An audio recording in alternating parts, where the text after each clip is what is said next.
Namaskaram, the South Indian is here. You know, when it's election season, then everything is fair. Much like in love and war. You will see best of friends kind of severing ties and going their way. You will see bitter enemies coming together and shaking hands and pretending as if everything was hunky-dory from day one.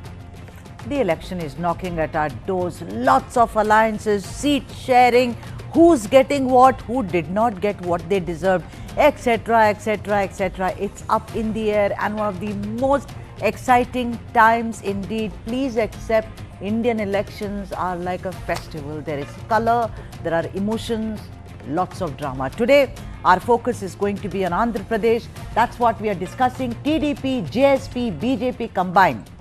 Is it a marriage of convenience or it's not? Is it a desperate measure? We'll decode all of that in a bit. It was expected and the wait was finally over when on Saturday, the Telugu Desam party led by Chandrababu Naidu, the Jana Sena Party led by actor-turned-politician Pawan Kalyan and Home Minister Amit Shah inked a deal to fight both the Assembly and Lok Sabha elections together. In Andhra Pradesh, both the elections are going to be together with a bit of a time lapse here there. To say this alliance is the mother of opportunism is rather unfair. Every element in these three sides of the same triangle is as different as they come, and that we shall decode during the debate. It may be recalled that this was called the Dream Team once upon a time in Andhra Pradesh. Back in 2014, a decade has passed, but in 2019, it led to disastrous results for all the three partners. But that was then. And this is now. India has changed a lot. The voters have changed. Their priorities have changed. But first, what the alliance entails in terms of numbers, which is all in the realm of speculation, ladies and gentlemen, no one knows. No one knows. And even if my sources are telling me the truth, I am not going to say that. We never ever punt on these things. The BJP apparently will contest 6 Lok Sabha constituencies and an equal number of assembly seats in the upcoming simultaneous polls.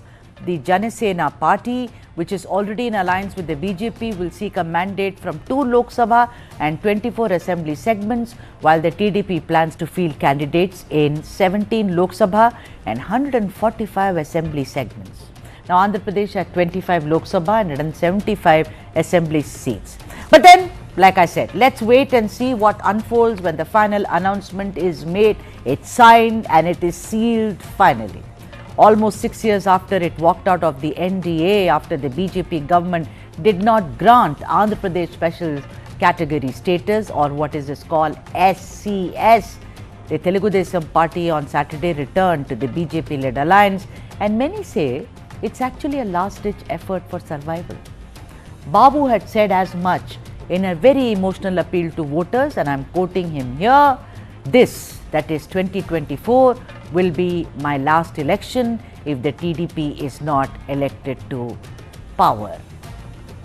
For the JSP, it may be to gain the perception of being a giant killer if it succeeds in its alliance to cut into YSRCP's votes and reduce Jagan's votes, who's seeking a second mandate, and also gain importance as the glue which finally convinced the BJP in inking the deal with both the Telugu Desam party and the Jana Sena Party.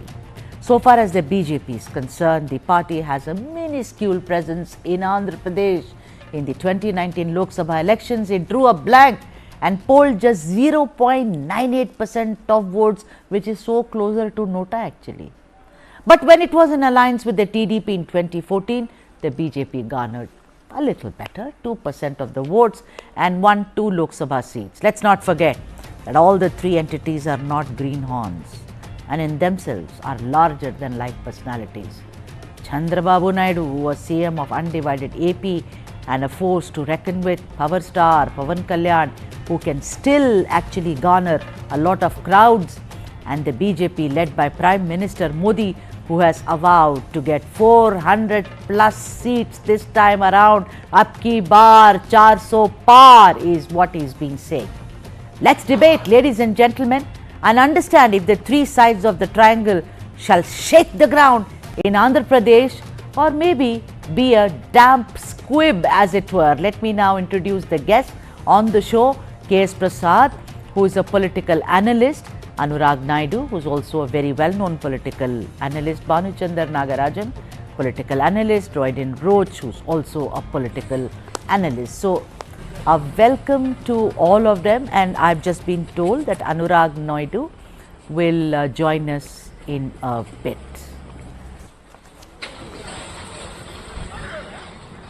Mr. K.S. Prasad, you know, somehow one feels that there is an overall mistrust, Mr. Prasad.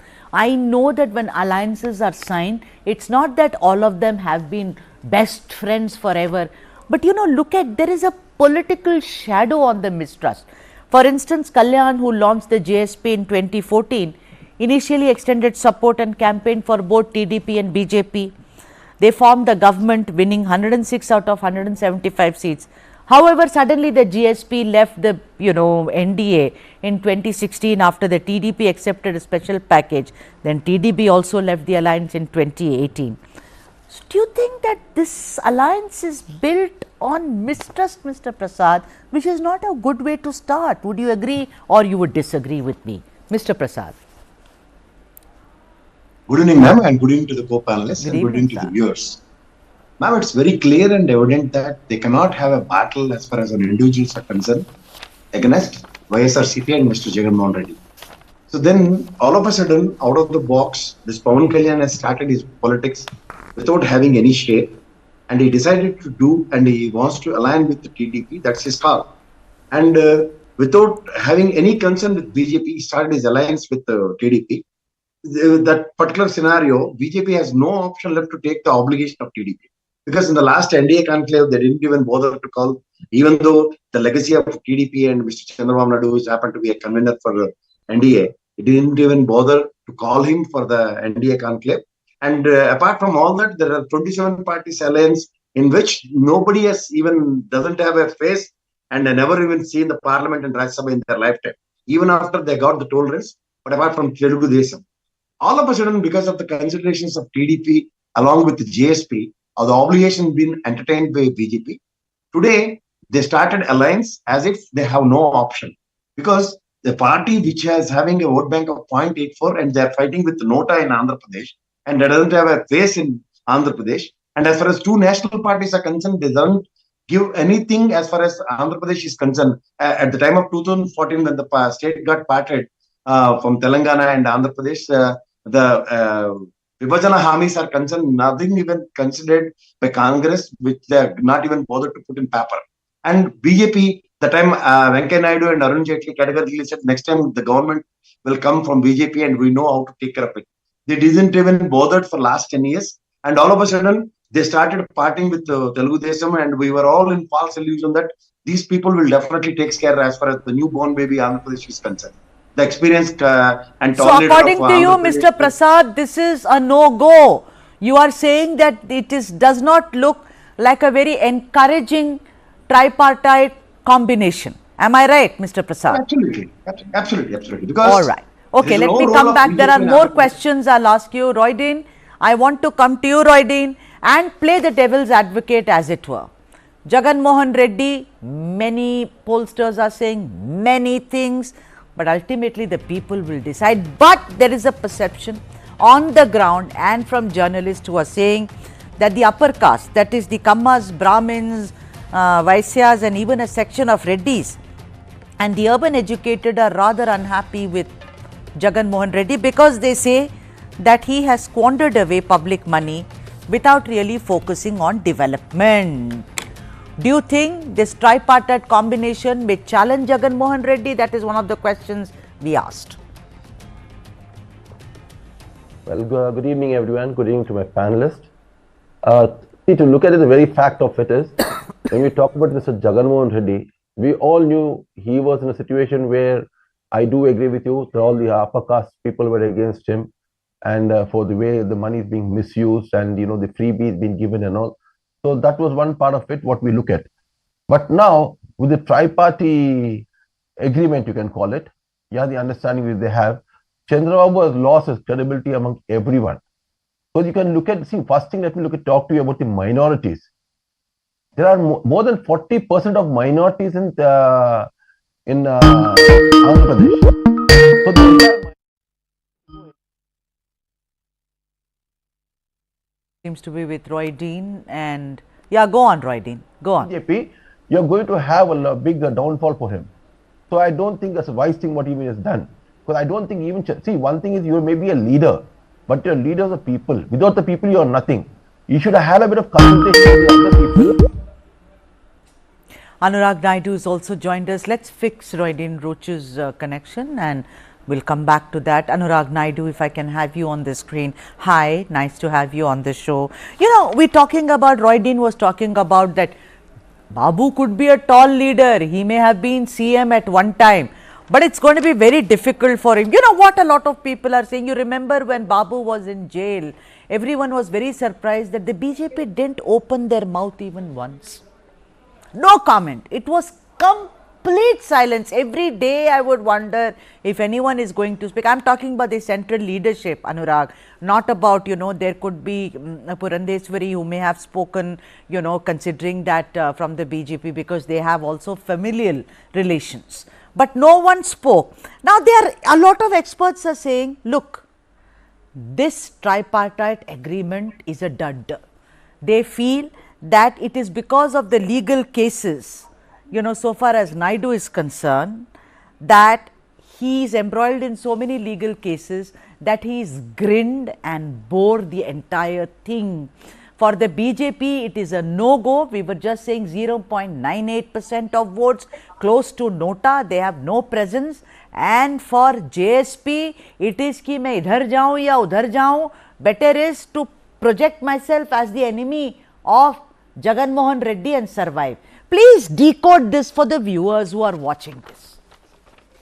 Well, thank you for having me on the show, Sudha. First of all, you know, well, it's for the people to decide who wins, whether it is Jana Sena, BJP, TDP. And let's also understand how many seats in the assembly are going to be given. Not given, but going to be given to BJP. Probably less than 7-8 seats. And how many they would win out of it's for the people to decide. And you know, they have their equations. You know, there is a basis for which the seats have been asked. These are the seats that were represented by the BJP leaders previously in 2014 and even before that a couple of times. So they have a locus standi. And you asked a very pertinent question about what was the central government doing when Mr. Naidu was arrested. Why should central government have a locus standi in a case which is pertaining to the CID of the state and the state police arresting him, he being jailed at Rajahmundry? Why should a central government have a locus standi on everything that's happening in the country, unless it draws a substantial amount of public anger, or maybe courts taking maybe Supreme Court taking a suo motu, or maybe, you know, cases where the state needs some kind of an advisory from the Union Home Ministry, and there's nothing like that. Yes, of course, there were. It's all there was there in the news, and Mr. Modi and Mr. Shah were well aware of what's going on, and it was I remember very well. It was the summit, the G20, and the days that were going on in Delhi. And I don't think that they should. I mean, that's one of the priorities for them. But then, having said that, now that they've come to an alliance, naturally they know the nitty-gritties and they know very well where they're heading towards. And this is the election season. All the three parties are well aware of what kind of equation that they're going to go. And if it is about the people, if it is unholy alliance, if people don't want to like it, then I think I think Mr. Prasad, I mean, as he mentioned, you know, very strong statements, and many times I've seen him also making very stark comments on the alliance. It's for the people to decide. I know it's not a natural alliance as such because they've not been together. Yes. But let's also understand BJP has done a lot of work in Andhra Pradesh from 2014 till 2019. Yes. Anurag, you've given me a very good talking point. You know, that's what, Anurag, I'm sorry to interject you, Anurag, but you've given me a great, like we say in our profession, edit point, you know, the talking point. Bhanu Chandar Nagarajan, political analyst. If I may have you on the screen, Bhanu. You know, he said, Anurag Naidu said that the BJP has done a lot of work on the ground in Andhra Pradesh, but several sources say that the BJP's template, which is very successful elsewhere, and I don't mean in the south. Sorry, facts show that not in the south. It did not work, particularly also in Andhra Pradesh, because they failed to fulfill the AP reorganization promises. 2014, they did not do it. Privatization of Visakhapatnam steel plant and also not giving special status.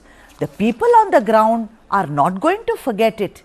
They may forget Jagan coming again and again to Delhi and pleading with them, cozying up, standing for pictures, all that. We also know what Chandrababu Naidu did. You know, he first was in marriage with them, then the marriage of convenience was unhooked because of these issues.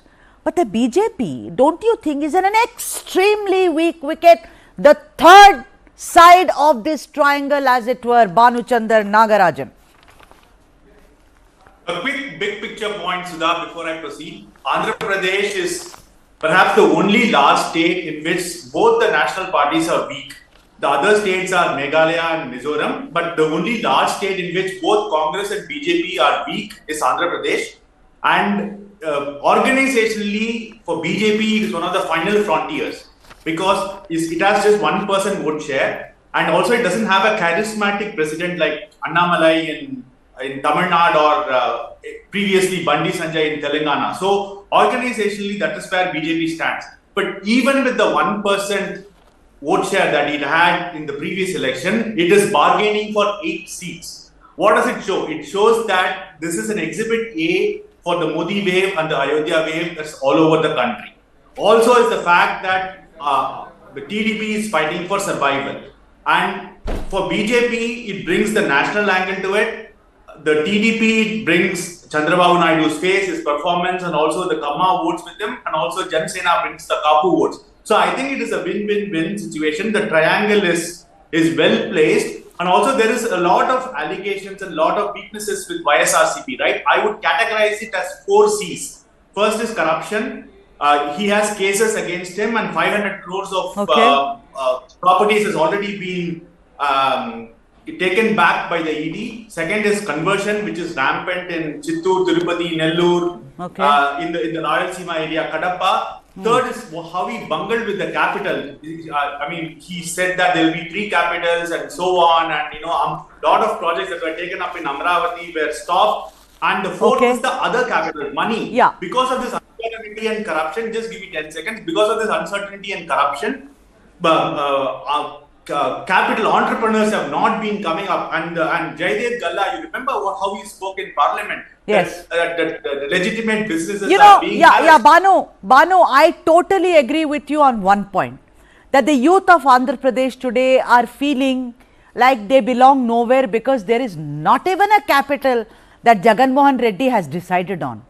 There is still slugfest going on. The last discussion I had, Mr. Prasad was part of it. It is a fact. The confusion there it is. But I don't agree with one point you make, Banu. And that Ram temple wave, I'm sorry, it's there in the north. No doubt. In the south, sorry buddy, I don't think it works. Mr. K.S. Prasad, if I can have you on the screen. Mr. Prasad, I just want to ask you that this whole Kapu Kamma, this which is touted again and again. Look, so far as Power Star is concerned, he is one of the biggest stars. You and I cannot deny it. He's a big star. He gets the crowds. But do the Kapus vote for him? Big question mark. Similarly for Babu, will all the Kammas vote for him? Decode this for us when you talk about the caste-based semantics, as it were, so far as this tripartite combine is concerned, Prasad Garu.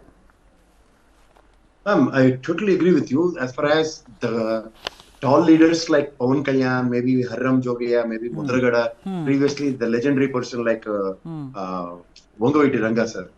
Apart from all this, they doesn't have that much of capacity to pull the entire Kapu Samajik Vargam, to pull to the polling booths to cast whatever they feel like. They ask you and they demand to cast for Telugu Desam. They may ask to cast the vote for YSR. These things will not happen. As far as these people are only at all leaders in that particular caste, this thing, and they don't have that much of capacity to pull the entire caste to vote according to their whims and fancies. And the same scenario as far as Chaudhary Samajik Vargam is concerned in Andhra Pradesh, he's not a candidate and he's not the representative as far as Telugu Desam is concerned. It's only a namesake that Chaudhary's party is Telugu Desam and Reddy's party is YSRC. Right. The people who lives and tall personalities like Chandrababu Naidu, maybe YS Jagan Mohan Reddy, they may say that it may be a Reddy party, it may be a Chaudhary party, but they are not having that much of capacity to cast the entire caste towards their parties and all. And particularly the polarization towards Chaudharys and Kapus in particularly in Uttarandhra and as well as Ubhay Godavari Jillas are concerned, East Godavari and West Godavari. Right. They doesn't have that much of capacity. Internal rivalries are very clear. Yeah, so and particularly the candidates will definitely decide if it has been given it to Jana Sena, and the people who belongs to Telugu Desam will not rally. Right. And in the same scenario, it has been given to TDP. Okay. Same Jana Sena will not rally. Yeah. So see, Roydeen, if you are back with us, Roydeen. So I asked you that question about the upper caste, you know, the Reddys and the Kammas and the Brahmins, you know, who are now actually simmering within because of Jagan. The point is, what about the BC then? Very, very strong in Andhra Pradesh, like the rest of the nation. The flavor is, of course, the BCs. Now, both the ones on the wall today, that is Pawan Kalyan Garu and Babu Garu, both of them have had a BC declaration. You know, the 10, 12 pointers that they have, how much will that help the party? How much will that help the combine? Because these are promises. It's not that they're going to come to fruition, as it were, but does that give them a leg up, Roydeen Roach? Well, we've seen the fact of the BC. When it comes to BC, I don't think the BCs are anyway concerned to go with either Jagan or Babu. Because what we see is what was done to the people was Babu and team have not delivered anything much during his previous tenure also to the BCs. So I don't think that fact is going to work out for them. And one more thing, let me tell you, when you have the BJP very much aligned with them, because everyone knows BJP, though they won't have anything, we've seen them in all states, wherever they go, they never win an election. Because they buy the legislators. That's what they do. And they are very well known to it. And even said to them, even now also we see in Telangana the threats being made. But in Telangana, the people know if any of the MLAs over here do it, they are going to be butchered. Okay, if any of the MLAs try to jump from this side to that side, that's not going to happen. Same thing I'm telling you, when the people know that very much, that when BJP is involved, everyone against them. When somebody spoke about Ram Mandir from 5 lakhs has gone to not even 50,000. From 5 lakhs, it's not even 50,000. Somebody said it's much more than Tirupati. Okay, what happened about it? Where did Modi's marketing go for the Ram Mandir? Yeah, people are upset with him. People are upset with the central government. And today, let me tell you, all the media channels that are playing around are fooling people, and people should not get fooled about them. And the biggest is Prashant Kishore. By him talking about the central leadership, the BJP over there, that the BJP, it's very hard to defeat Modi. No. The fear factor of Narendra Modi for him to getting all these people back on board is because he knows he's not going to make the numbers. Everyone knows it very well that they are not going to make the number center. Okay. No, give me a moment. Give me one moment, please. All right, Roydeen, go ahead. Go ahead. Let me come back. When we talk about the alliance over here between Pawan Kalyan and Mr. Chandrababu Naidu, I have great regard for Chandrababu Naidu for his vision and all. But when you talk about Pawan Kalyan has a mass of people, but at what age factor are they? More than 50% of them are not even voters. Okay. Let me tell you that. More than 50% are not even voters. So I don't think there's any much to say about it. And Pawan Kalyan, yes, he must be thinking. We have seen what a disgrace he was, which is even a negative impact even now in Andhra. Okay. That when he came to Telangana, he couldn't even win a seat. Right. And many of them didn't get back the deposit. Right. Okay. Yeah, Roydeen. Yeah. Anurag Naidu, you know what? When an alliance comes together, and BJP has stitched up several alliances, they are masters at it. They see to it that the internal dissent is first quelled. They don't want rumblings when they go to the hustings. It's very well known, Anurag. Now look at this. The Kapu leaders were very dismayed over the 13.7% of the seat share that the actor-turned-politicians, that is Pawan Kalyan, sought from alliance partner TDP. The TDP was very, very unhappy, and they were sulking. This is what my sources tell me. For instance, TDP senior and former Tenali MLA Rajendra Prasad Allapatti, who was confident of getting a nomination, was in shock that why did you give it to Jana Sena? So what I am trying to say is, there is dissent amongst these two. there is also dissent among the BJP local leaders. They are saying, why are we spoiling our chances by getting these two people? The only thing perhaps, Anurag, which is very encouraging is that they may cut through Jagan Mohan Reddy's votes. Your comment on it? No, I think all of them, Sudha, with due respect, I think most of your analysis that you made are not correct. And I've been on the ground, and I think I can challenge any panelist who are speaking on the television today, and I know much better than what you guys are speaking. But let me be very honest to you. You know, there will be disenchantment, they will be breaking away from all the parties. You have seen that month-long drama happening with YSR Congress party when they changed close to 60-70 of their MLAs. There were a lot of disenchantment. People left the party. Even now, you know what? YSR Congress, I mean, I don't want to take sides. There's one MP, VPR. He was announced as a member of parliament by the party, made an in charge of the parliament, and now he shifted to TDP. Now, what will you say to that? I can give you two more examples who have been announced by the YSR Congress, but after the announcement, now they shifted to TDP. Is it going to give you some time? I'm not supporting TDP here, but let's understand the Tenali seat is going to be contested by the number 2 lieutenant in the Jana Sena Party. Narendra Manohar is the face of Jana Sena by and large. Naturally, there will be some seats where you have to compromise. And the gentleman who spoke before me, you know, they said there is a limited influence of Jana Sena Party. I agree to that. That's why they have taken only 24 seats. I think that is respectable. And I also tell you one very important thing, Sudha. There are two sets of people who are debating today on TV and everywhere else on the media, right? One who says that there's been good governance from 2014 to 2019 in Andhra. The other set who says there's been good governance in 2019 to 2024. 2014 to 2019, it was BJP in the coalition did a lot of work, whether it is Polavaram Progress, everything, whether it is AIIMS Mangalgiri, a lot of projects have been done by BJP. But then 2019 to 24, you are only boasting about the welfare schemes, 4 lakh crores spent for the people. Do you really think this 4 lakh crores have come from the state exchequer?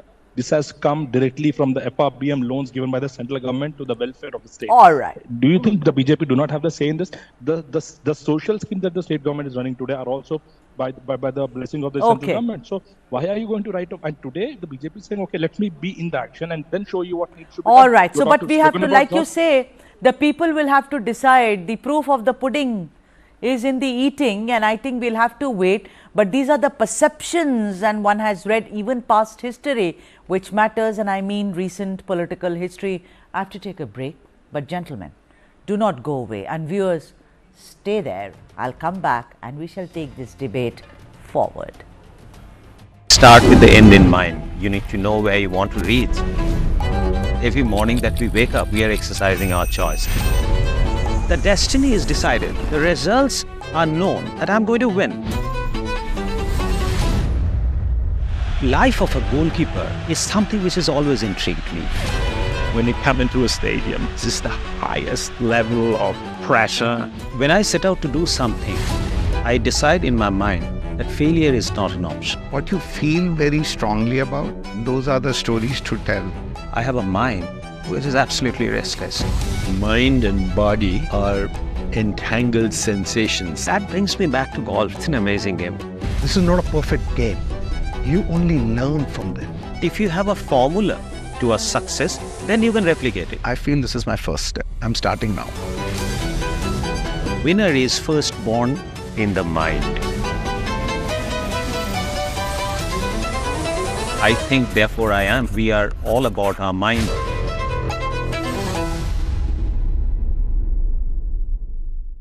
This and more. Streaming on News9 Plus. Subscribe and get free vouchers. There's a new video around what deepfake can do. We had seen a trailer of this a few days back. Rumors should not be only on the platform. We'll have to wait and see how those play out. Hindenburg's report cannot be taken as gospel of truth.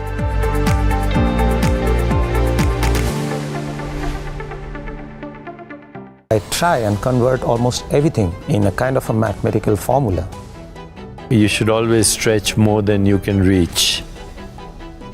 Listening is very important. Because if you don't listen, how would you know what the problem is? Everybody who's working in and around me, their personal well-being is also a responsibility that I carry. Great leaders have shared vision. This and more. Streaming on News9 Plus. Subscribe and get free vouchers. We are trying a lot of experiments, innovations and ideas. We came out with a new format in audio, which is audio series. Listening for content-oriented company in India, which is a very unique proposition. When you look at audio in general, we had music, which is like extremely old format, and then we had podcast. A natural extension to Pocket FM is to move from Hindi to regional content. I think I'd love to see their FY24 numbers, which they claim will be close to 1,000 crores. I think there are talks of them to raise another $80 to $100 million of funding.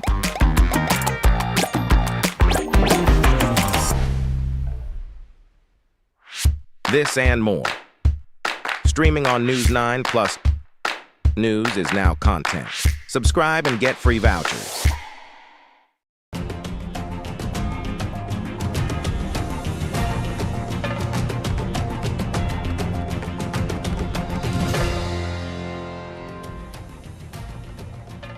Welcome back. After the break, the South Indian is here. This is what we are focusing on, the TDP, JSP, BJP combined. Is it a marriage of convenience or is it a smart move? Let me now go to Bhanuchandar Nagarajan. Bhanuchandar Nagarajan, you know, Anurag Naidu spoke about how the BJP knows very well what it is doing in Andhra Pradesh. It's done a lot of groundwork. Tell me, Bhanuchandar, if the magic of 2014 has to work with these three entities who formed a combine, then what is it which is to their advantage? What will work? Just by saying he's corrupt, Jagan is fighting with his sister, he's fought with his mother, he's somebody who's converting people, is not going to suffice. What is it that will happen with this combine that will change the wave, as it were, in Andhra Pradesh? Bhanuchandar Nagarajan. So the one quick point where we left off last time, I was basing my point on the Ayodhya wave based on the donations made by various states to the construction of Ayodhya temple. Telangana and Andhra Pradesh were among the top donors. Anyway, we will see whether there's a wave or not in the elections, but that is what I based my point on. On what is going to work for the BJP is, see, BJP is trying to capture the backing communities of various of Congress party in various states. Here they will try to capture the Kappu community, very much like how they are trying to capture the Nayars and Christians in Kerala, right? So I think they are focused on that particular strategy, and that is where this whole combination of Pawan Kalyan and Naidu comes into play. Also, you talked about the BCs. Like you remember in Telangana, they started the conversation of the outreach to the BC community much later in the elections. I'm sure they are going to do the same because 40% of Andhra Pradesh is BCs, and there are caste groups such as Yadavas who form around 7% that have to be moved. So I think these policy measures and these focused pronouncements will come later in the day. But just one point. Also, if you look at the opposition, we spoke about the 4 C's of YSRCP, right? If you look at the Congress party, the Congress party went from 40% vote share in 1999 to 1% in 2019, and Sharmila doesn't have the organization to give up a contest in a national election. So I think the opposition is very weak, and BJP is trying to focus on specific communities, and also there is a development plank. So these are the things that will work for BJP, is what I feel. All right, and let me go to Roydeen Roach. Roydeen Roach, there is no gainsaying the fact that Chandrababu Naidu remains one of the tallest leaders in Andhra Pradesh. What he has become today is not of consequence. I have seen, and you have seen, the tallest leader that we had at one time in undivided Andhra Pradesh. But today Naidu, in his emotional speech, you remember he said 2024 is my last time. After this, I am not ready to fight any elections. What people are saying is that he is, he wants the official machinery to stay neutral. He wants the election management to be very, very fair and even-handed. He feels that the TBP voters may not be allowed to go and vote. Do you think he's working on these paranoias and hanging on to the coattails of both Pawan Kalyan as well as the BJP? See, whatever Babu is, as we spoke about, tall leader and all, nobody can be as tall as YS Rajshekar Reddy, and I think you'll never find somebody like him.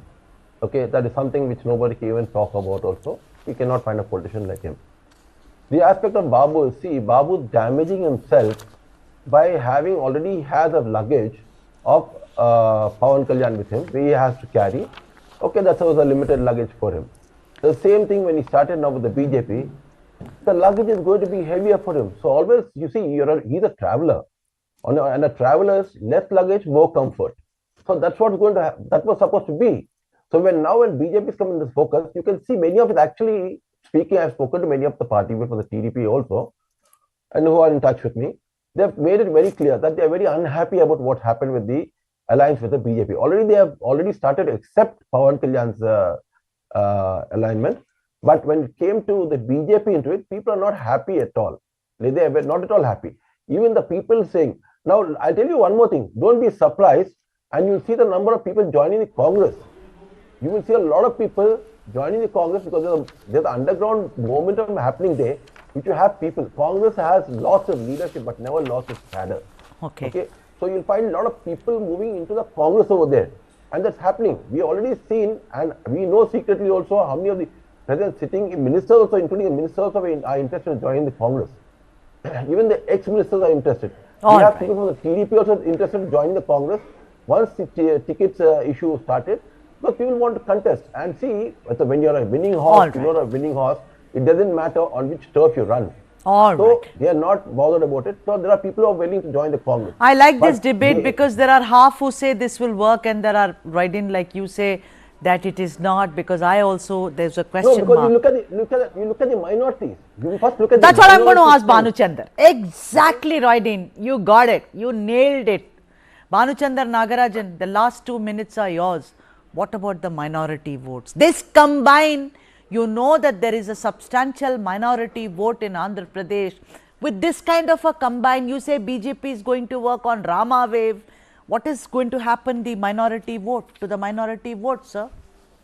See, the minorities are around 10% in Andhra Pradesh, and they are decisively backing YSRCP. That's why the alliance with YSRCP and BJP, which people were speculating, did not work at all. So I think the BJP is not focusing on the minority votes in Andhra Pradesh. It is focusing on the communities that I just mentioned, BCs, Kapus, and Yadavas, and so on. I think you will see more pronouncement, and in the announcement of candidates as well, you will see that this is a specific, clear strategy. And I don't think the BJP is focusing on the minority votes. TDP and Pawan Kalyan's party also, Jana Sena also know that by aligning with BJP, they are not going to get minority votes. But I think that's a bargain they are willing to make. Bhanu Chandar, one more question and I wrap this show.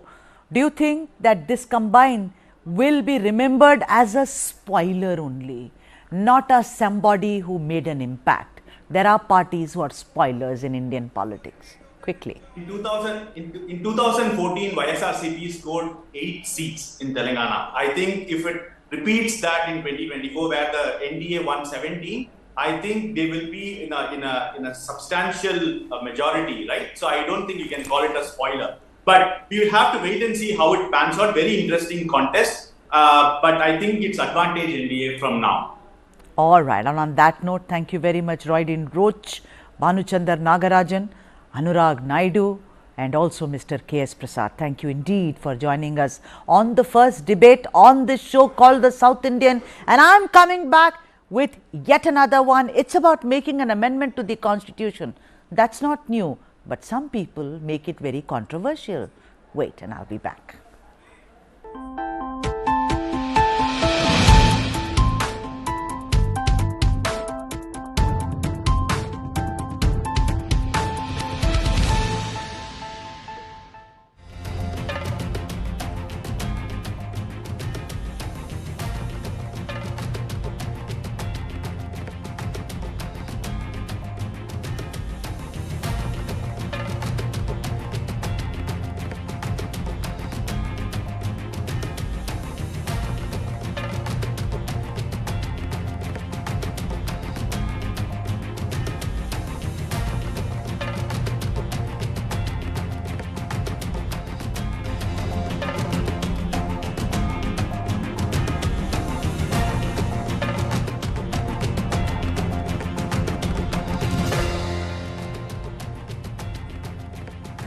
Several amendments have been made to the Constitution. There is nothing new about it. But there has to be a logic. There has to be a context for any kind of amendment to be made. Today we're going to talk about somebody who kind of ran away with his mouth. That's what we are going to talk about. That man is Ananth Hegde, a very senior BJP MP from Karnataka, who said have majority, can amend Constitution. Like I said, bringing an amendment to the Constitution is not new, but what is most important is the context. There have been a plethora since 1976, when with the 42nd Amendment, Indira Gandhi's government amended the preamble to state that India would now be socialist and secular. Then 2 years later, that is in 1978, came the 44th Amendment, wherein the Morarji Desai government added crucial safeguards against the deprivation of fundamental rights, curtailed the wide-ranging emergency powers of the centre, and downgraded the right to property from a fundamental right to a constitutional right. In recent history, if you look at it, of course, came the 99th Amendment, in which the Modi government's first major constitutional amendment changed the method of appointment of judges to the Supreme Court and High Courts, and the 103rd Amendment in 2019 that provided reservation on the basis of economic criteria. So, ladies and gents, as you can see, most of the amendments were not only an improvement on past amendments, updating and bringing each one up to speed with the composition of a growing republic, but also dovetailed the needs of a secular nation. But the recent recommendation by BJP MP from Karnataka, Ananth Hegde, suggesting the BJP would amend the Constitution once it secured two-thirds majority in the Rajya Sabha and undo the unnecessary laws introduced by the Congress to subjugate Hindu community in the country is anything but an improvement. Speaking at an event at Siddhapur, Uttara Karnataka district, Hegde said, Constitution has to be amended as Congress people have fundamentally altered it by introducing some unnecessary things, especially laws that subjugate the Hindi community. If all this has to change, it cannot be done without a two-thirds majority. Modi said, "Ab ki baar 400 par, this time it will be above 400 seats." Why above 400? We have two-thirds majority in Lok Sabha, but in Rajya Sabha we don't have two-thirds majority. We have a small majority. In state governments, we don't have an adequate majority. So what Ananth meant was that if NDA won more than 400 seats in the upcoming Lok Sabha polls, it would eventually help in mustering a similar majority in the Rajya Sabha. And with that, it's time for me to take a break, but more news coming up on the other side. Just don't go away.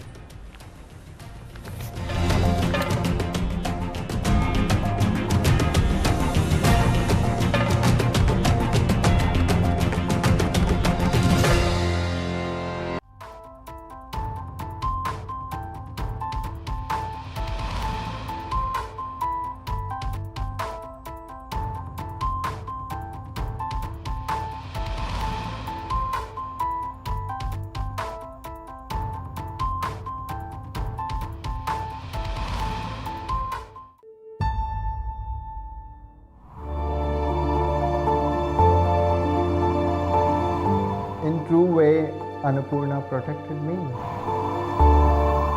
Annapurna made sure that I come back home and live this life and tell this story to the world. For me, Annapurna is my savior.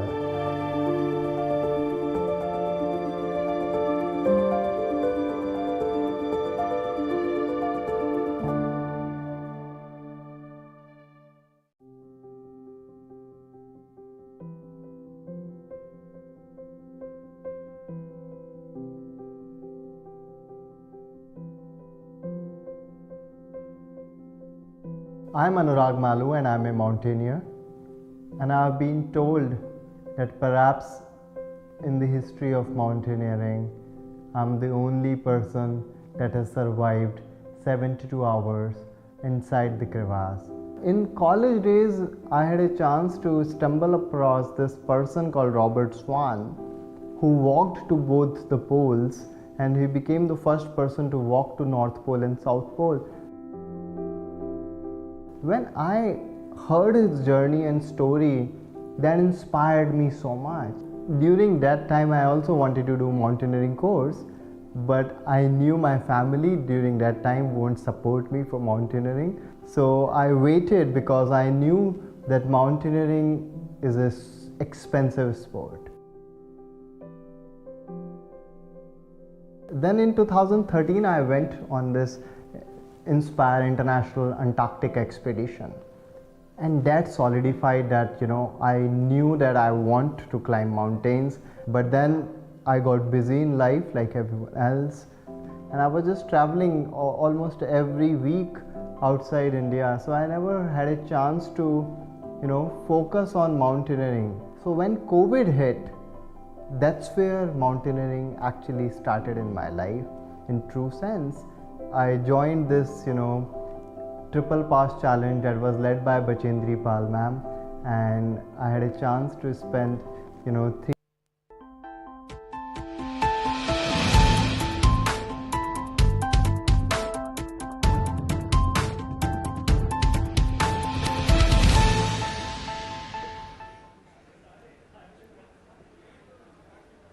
And a big breaking news has come. Prime Minister has tweeted and he has congratulated the DRDO. The Prime Minister has said that DRDO has done a great job, and I would like to put that. He said, we are proud of the DRDO scientists. Prime Minister is saying that the first test flight of indigenously developed Agni 5 missile with multiple independently targetable re-entry vehicle technology. Now this will ensure the single missile can deploy multiple warheads at different locations. The project director is a woman and a significant contribution. Nari Shakti. It is Nari Shakti. With the test of the mission, Divyastra India has joined select group of nations who have MIRV capability. The system is equipped with indigenous avionics systems and high accuracy sensor packages which ensure that the re-entry vehicles reach the target points within the desired accuracy. The capability is an enunciator of India's growing technological prowess. I'm joined by my colleague Sandeep Punithan, editor of the News9 Plus with me. Sandeep, can you take us through the momentous I would say development that has taken place? Absolutely, Karthikeya. It's a very significant development given India's nuclear arsenal. The fact that now you have one Agni missile that can carry multiple warheads. It's like one missile carrying 5 other mini missiles, and each of those, when that missile exits the atmosphere, it re-enters it and it launches 5 different warheads, and each of them carries a nuclear weapon, and they strike different targets. Now, why have MIRVs? Now, this is something that was developed during the Cold War by the United States. The Russians, of course, followed suit. 5 countries have this capability. The idea is that one missile is able to carry several nuclear warheads and target multiple targets. And also it helps in evading anti-missile defenses. So the fact if the enemy is anticipating a missile launch, he can deploy his anti-missile systems against you. But when you have MIRVs, that is multiple independently targetable re-entry vehicles, that makes the job of missile defense that much more complicated. So this is a huge step, it's a historic step for India's nuclear arsenal, Karthikeya. But the second thing is that we have tested these multiple entry vehicles in an IRBM. Yes. Generally, we see that these IRBMs, let me rephrase it. Generally, we see that these multiple re-entry vehicles are part of ICBMs, not IRBMs, intercontinental ballistic missiles. Yes. So the missile that we are being given to understand is the Agni 5 missile, which is the longest ranged missile that the Indian military possesses in its arsenal. So it's quite possible, because like you said, it doesn't make sense for an IRBM to have multiple warheads. You would want it to have multiple warheads on a full-scale a full-scale ICBM, that's an intercontinental ballistic missile, which typically begins at about 5,500 kilometers on, which is what the Agni 5 missile is. But it's a huge step, it's a very significant step. It enhances the lethality of India's nuclear arsenal. How long, can you just take us through how long our ICBM or IRBM journey has taken us? We had issued a NOTAM. Yes. Can you put that in perspective? Was that NOTAM in this context? Yes, absolutely. Because if you saw the NOTAM, Karthikeya, you flagged it in one of our meetings. It was a very long funnel starting from the Bay of Bengal, from the Balasore test range in the Bay of Bengal, all the way down to the northern Indian Ocean. And the other indicator is that it was a ballistic missile is if you see, there is, even as we speak, there is a Chinese spy ship in the middle of the Bay of Bengal tracking this very test. So that tells you the significance of this test. The Chinese know something big is being tested, and they immediately deployed one of their spy ships to track the missile trajectory. If I'm correct, Russia, United States, China, North Korea, India and Israel are the only countries currently known to possess land-based multiple re-entry vehicle system? That's correct. And the Pakistanis are also believed to be developing their own. It's called the Ababil. It's had multiple tests. We are not very sure. They claim to have developed this yet. But yes, it's a technology that's available to only a handful of countries. Simply because the technology is so difficult to master. It's not just about an ordinary ballistic missile that's launched into a parabola into space, it re-enters the atmosphere and falls back. But you're talking of multiple warheads splitting from the main missile and going on down to independent targets. These re-entry vehicles, which are essentially warheads, small maneuverable warheads which go and hit various targets. So that's a big breakthrough for the Indian Defence Forces. So this is one visual I was talking about. Yes. This is the sort of the range we are talking about. Yeah. So that's a very interesting visual right there. That's a MIRV from a peacekeeper missile. It's an American peacekeeper missile which carries about 10 MIRVs. So when they re-enter the atmosphere, that's what it looks like. All of these warheads, slamming down one after the other, and it makes it so difficult. And that you see is the Bay of Bengal. And that would be the probable ranges of the missile that would be launched, say, from the Andaman Islands. We have taken the Andaman, but of course we know that this is going to be launched from further north on the mainland of India. And that allows the Indian military to target large parts of China, which is our principal adversary when it comes to nuclear deterrence. Okay, there is another question I have for you, and that is that is MIRV technologically powerful enough to counter anti-ballistic missile system like the one on which the News9 Plus made long documentaries, which are deployed by Israelis, those 3-tier systems, short, medium and the long range system, the arrow system. Is it smart enough to deflect them? Yeah, so what a lot of countries do, which the Americans and the Russians do, is that a lot of the warheads are decoy warheads as well. So you would have, while you would have a MIRV with say 10 and 12 warheads, there would be many dummy warheads that are basically deployed to confuse the enemy anti-missile defenses, because in the last 50 or 60 years since MIRVs have been developed, the anti-ballistic missile technology has also increasingly become more sophisticated. So that is why you need MIRVs to have these dummy warheads to confuse the enemy ballistic missile defenses. So yes, short answer to your question, absolutely. MIRVs are meant to deceive the enemy, decoy their ballistic missile defenses and get through the missile defense shields. And more so, because when we talk about these missile systems, we are also talking about hypersonic systems. Yes. At one level, we have a hypersonic system with which the Russians have worked with, They are there to counter each and every anti-missile system. Now, when we talk about these hypersonic systems, where do MIRVs stand? Is it an old technology? Is it a new technology? How are we supposed to compare these two different technologies? So very simple answer is that MIRVs are old technology, but they're so difficult to perfect that very few countries have been able to do it. But the ultimate goal of every country with a nuclear arsenal would be to get MIRVs, because like we mentioned, for the price of one missile, you're getting 10, you're able to hit 10 different targets. That's the big one, right? There are smaller MIRVs as well, which I would imagine in our case it would be, the numbers have not been disclosed, but I would think it would be like 5 or 6 MIRVs in one Agni missile warhead. So that technology was developed in the 1960s. Hypersonics is a very state-of-the-art technology where the missile flies, the vehicle re-enters at speeds of over Mach 5, extremely high velocity, and not only that, the hypersonic target entry vehicle itself starts maneuvering like an aircraft. So it's again very difficult to intercept. It comes in at very high speeds, Mach 5, Mach 10 plus. So again, it's meant precisely for the reason that I mentioned, to evade enemy defenses, evade enemy ballistic missile defenses. You know, when we talk about our missile technology, are we closer to making an ICBM? How much time it's going to take? Because Agni 5 is not a full-fledged ICBM. It's not. It's a threshold ICBM, but the Agni 6, which we know is in development, that would go significantly above 6,000 kilometers. And here is the interesting thing, Kartikeya, that we have two parallel programs for ICBMs. One is the Agni series, which is the Agni 1, 2, 3, 4, 5, going up to 6, which are primarily land-based systems.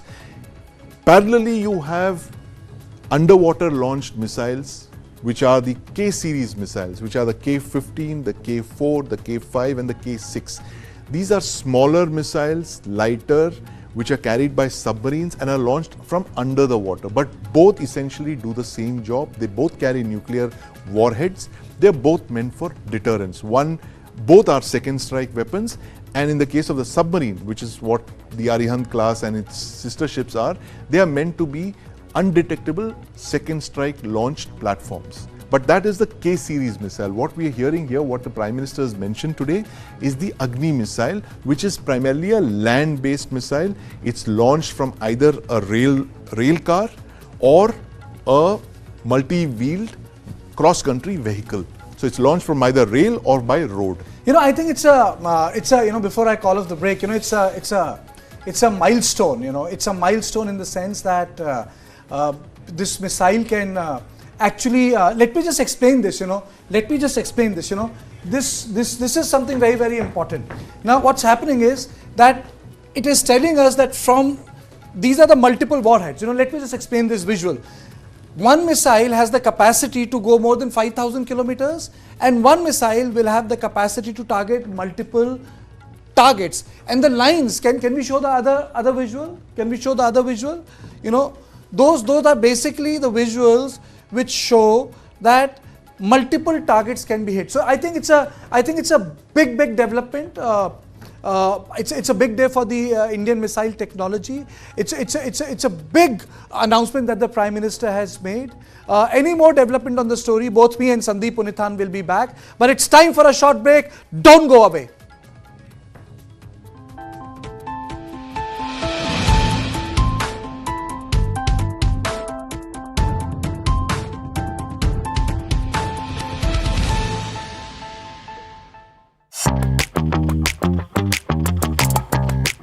We are trying a lot of experiments, innovations and ideas. We came out with a new format in audio, which is audio series.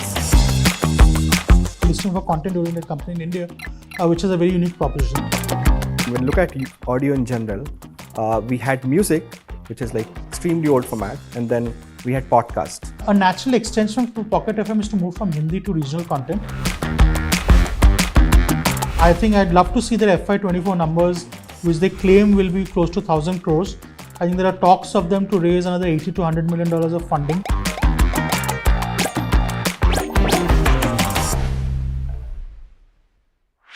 This and more.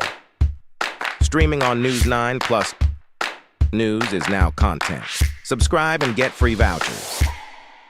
I try and convert almost everything in a kind of a mathematical formula. You should always stretch more than you can reach. Listening is very important. Because if you don't listen, how would you know what the problem is? Everybody who's working in and around me, their personal well-being is also a responsibility that I carry. Great leaders have shared vision. This and more. Streaming on News9 plus. Subscribe and get free vouchers. 20,000 people dead and counting. What's happening in the United States of America is unprecedented. You will have to pay for this.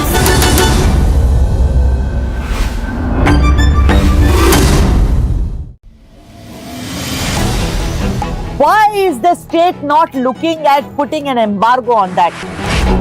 As a Telangana person, I will not accept. How do ordinary folks deal with this?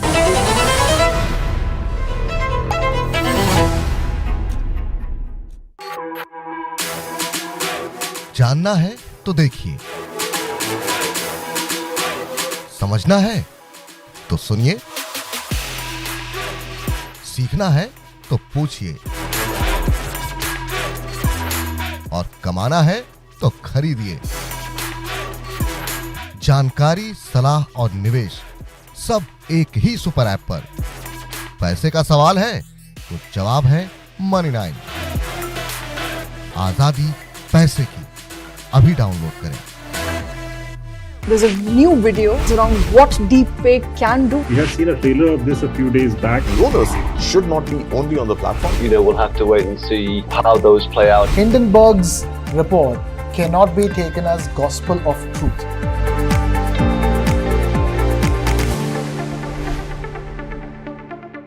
Film and entertainment is definitely one of the levers for any country to build its brand. We are getting global. I feel that we're just on the takeoff. More and more films are becoming language agnostic. Content is a universal language. There's one audience in the world. Absolutely. End of the day, we all are like brothers who have mutual respect for each other from a different land. This and more. Streaming on News9 Plus. Subscribe and get free vouchers. How do you fulfill that promise? Because ultimately expectations have to be met. If you look at the political landscape, is it really changing for women? And what is the inability of the forces that dead bodies surface but not the living people? The football is mother of all games. It is a team sport. The leadership attitude is taking the ownership. It's always a big responsibility to take decisions and the right decisions. I always question the stereotypical. And that's why you are in that position. This and more. Streaming on News9 Plus. Subscribe and get free vouchers. Currently, the industry is facing a lot of challenges as far as demand is concerned. Basically, the US markets has slowed down because of high inflation. So obviously, diamonds being a dream product, something which doesn't have a utility value or is seen as a luxury. So that obviously goes off your shopping list. That's the first item that will go off your shopping list, especially in recessionary trends. That lab-grown diamonds are not mined and they do away with the entire mining. So they save up on all the environmental damage that is associated with mining and of course, the mining cost, which is why they're even more affordable. People that is impacted by all these recessions are the artisans, are the people who work in this industry, right? But I think lab-grown diamond has allowed them to actually use their skills in the same product. This and more, streaming on world's first news OTT, News9 Plus. Download now. You were the chosen one to direct Mr. Bachchan for his first endorsement, for his first appearance on the small screen. It was a life-changing moment. Have you been a rebel with a cause? There was a sense of responsibility, there was a sense of frustration. Are you worried about cancel culture? You tell a story with a fierce psychosis, you're gonna spoil it anyway. This and more. Streaming on News9 Plus. Subscribe and get free vouchers. How do you fulfill that promise? Because ultimately expectations have to be met. If you look at the political landscape, is it really changing for women? And what is the inability of the forces that dead bodies surface but not the living people?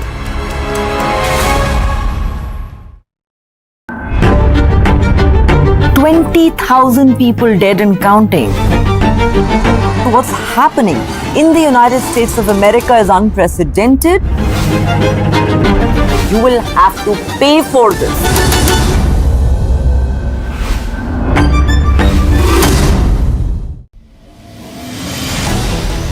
Why is the state not looking at putting an embargo on that? As a Telangana person, I will not accept.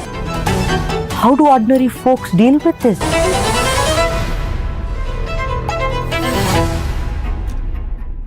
There's a new video around what deepfake can do. We have seen a trailer of this a few days back. Donors should not be only on the platform. We'll have to wait and see how those play out. Hindenburg's report cannot be taken as gospel of truth.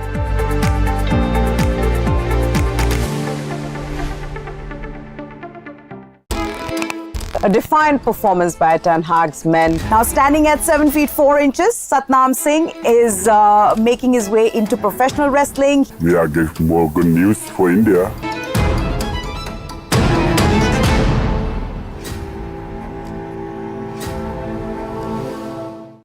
For the very first time in our investigation, we unmasked the killer of Ravindra Matre. In 5G, we have to stand with the world, and in 6G, we have to lead the world. Winning a Grammy was an absolutely surreal experience.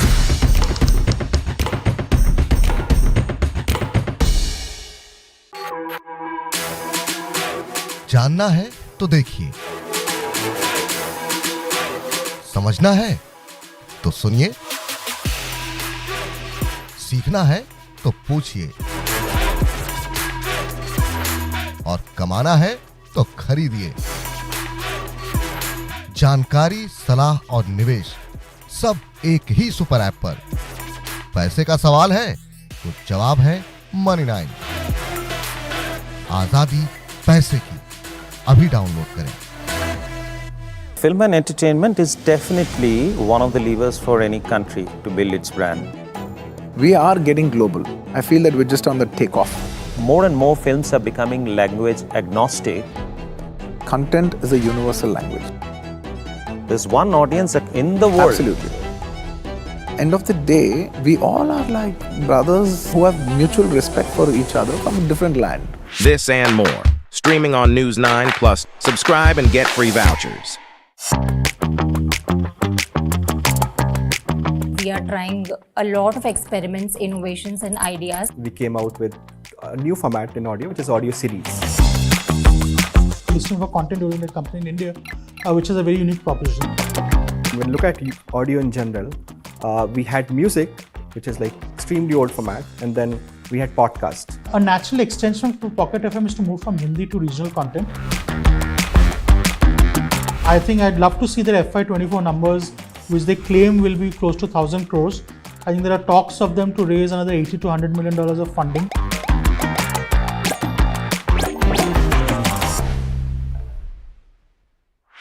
This and more. Streaming on News9 Plus. News is now content. Subscribe and get free vouchers. For the very first time in our investigation, we unmasked the killer of Ravindra Matre. In 5G, we have to stand with the world, and in 6G, we have to lead the world. Winning a Grammy was an absolutely surreal experience.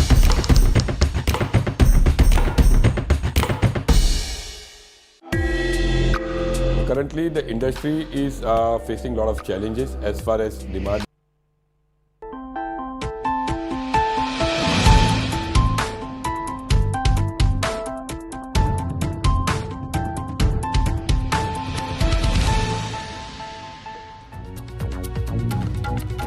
Some big news coming in. The Modi government has announced implementation of Citizenship Amendment Act.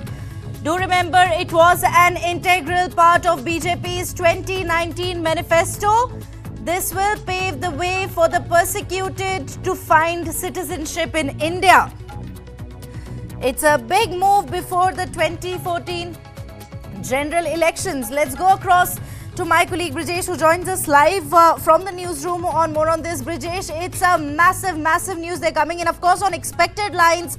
The Modi government has announced the implementation of Citizenship Amendment Act. What does this really mean just before the Lok Sabha elections? Well, I think it's a big tactical move by the government of India. Home Minister Amit Shah had announced some time back that before the start of the election, the government of the Bharatiya Janata Party government will make sure that one of its key poll promises, which is making sure that CAA will be implemented, will be notified. The government of India has notified the CAA amendment, and what this means is that any person who has come to India before 31st of December 2014 from 3 countries, which is Afghanistan, Pakistan and Bangladesh, and 6 minority community: Hindu, Sikh, Buddhist, Jain, Parsi and Christians. If they belongs to these 6, they can get citizenship of this country. This has led to a lot of fight in the country. There's a lot of war of words between the opposition and the government, saying that this has been brought in to marginalize the Muslims. But the fact of the matter is that this particular notification, which has been ratified by the government, which is brought in by the government, is a big tactical move before the 2024 general election. BJP, which was riding high after fulfilling one of its key poll promise of Ram Temple, has now fulfilled another key promise of its, which is making sure that they notify the CAA Act. And I think by them announcing implementation of Citizenship Amendment Act, which was part of BJP's integral part of BJP's 2019 manifesto, this will pave way for persecuted to find citizenship in India.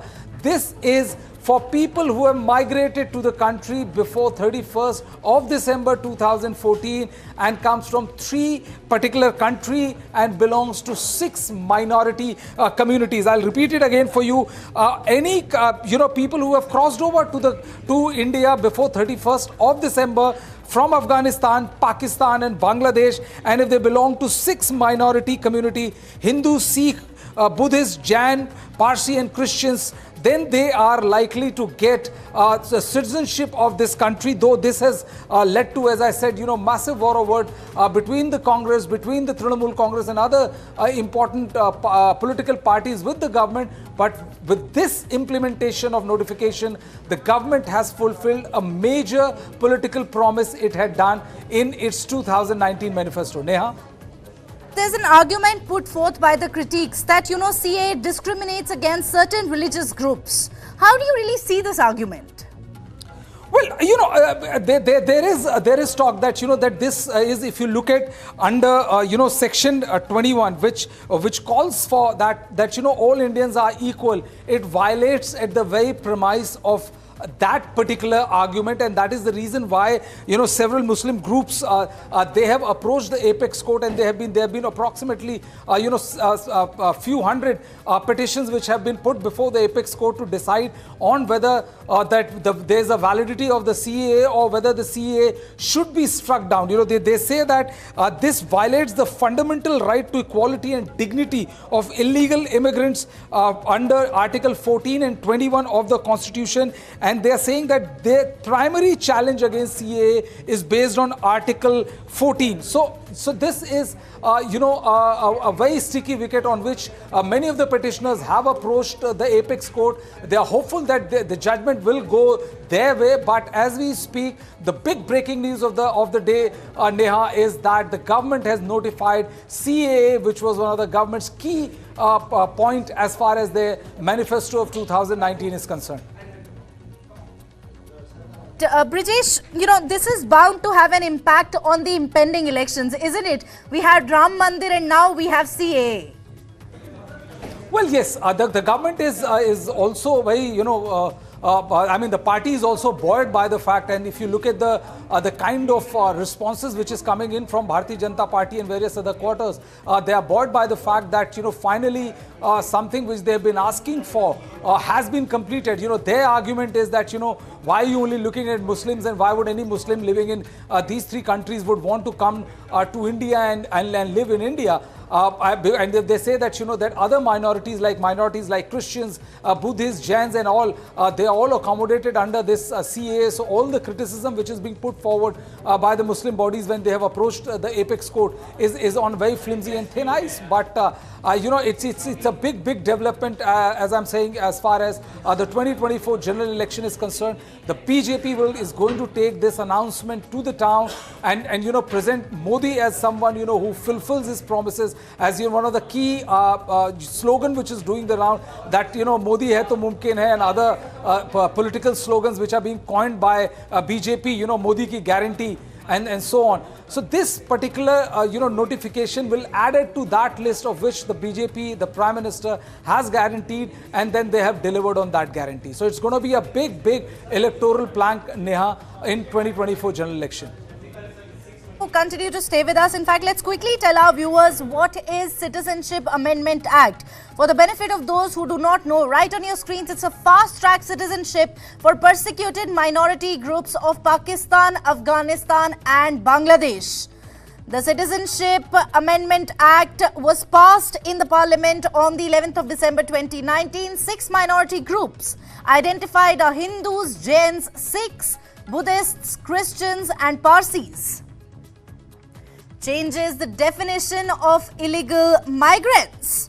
The 2019 CAA amended the Citizenship Act of 1955, allowing Indian citizenship for Hindu, Sikh, Buddhist, Jain, Parsi and Christian religious minorities who fled from the neighboring Muslim majority countries of Pakistan, Bangladesh and Afghanistan. Now here, such persons shall be deemed citizens from the date of their entry into India.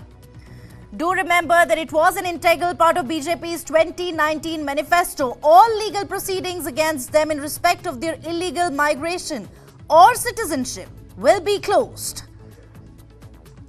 It also reduces the period of naturalization for such group of persons from 6 years to 5 years. It was a promise that was made in BJP's 2019 manifesto, and just ahead of the Lok Sabha elections, 4 years, in fact, after the bill was passed, citizenship law has become reality. The cut-off date for citizenship is the 31st of December 2014.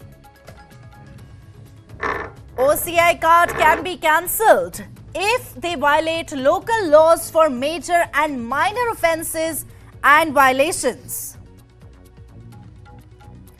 Brijesh, coming back to you, it also comes a breather for the persecuted minorities, particularly in Pakistan, given the state that they live in.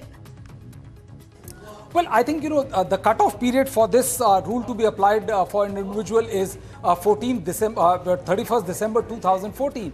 So anybody who has crossed over to India before that and comes from these 3 countries and is form of one of the 6 minority groups which we have named, then he has a clear chance of being a naturalized citizen. All kind of help will be provided to them to make sure that he gets the citizenship of this country. So this particular important criteria has to be fulfilled. But yes, it has come as a huge relief for people who have been living in India, who have migrated from these countries, Pakistan, Afghanistan and other, and belongs to these 6 persecuted communities. It is a big news for them. The government of India, however, the government of India's announcement is likely to bolster BJP's chance as far as its electoral prospect in 2024 general election is concerned, Neha. It's a big news, and coming back on the wave of Ram Temple construction, this is the second promise fulfilled. The BJP is going to present this to people as Prime Minister as someone who delivers on the guarantees which is made.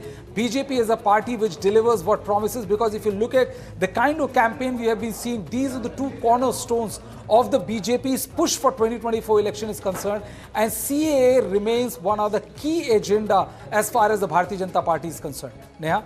Vijay, stay with us. In fact, we are also joined by Dr. Rajiv Nanda, who's a senior advocate, Supreme Court.